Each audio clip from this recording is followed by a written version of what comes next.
For decades, this mosque was the heart of the Yel Noi Su Muslim neighborhood in Sittwe.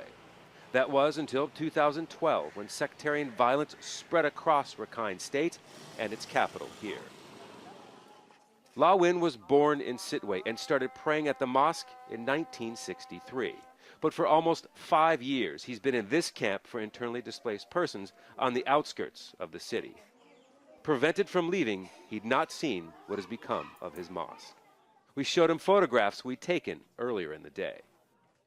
I am very sad to see the condition of our mosque. Even if I lost my worldly possessions, I would not be upset like this. Seeing our mosque in this state makes me very sad. I do not know how to express this.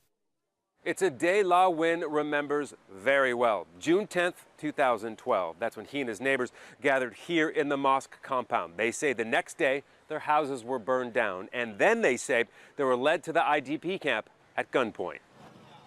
There is still some evidence of destroyed houses around Sittwe, but vegetation is taking over.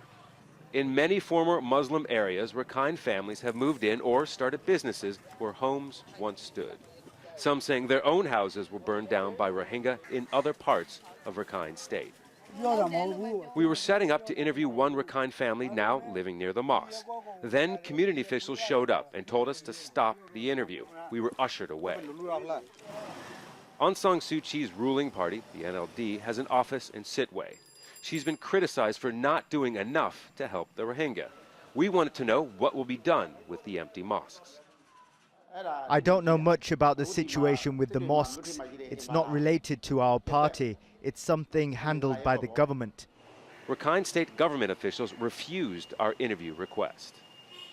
La Win and some fellow camp residents built this mosque. They sold a portion of their food rations every month to raise money. But they dream of the mosques they left behind.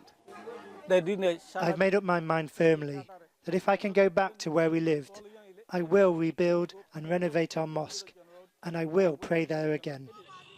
Sittwe remains a divided city, and there's no indication from the government the situation is likely to change anytime soon. The Rohingya are confined to these camps, while others enjoy the beaches. Future generations may share similar interests, but for now, they will never know each other. Scott Heidler, Al Jazeera, Sittwe.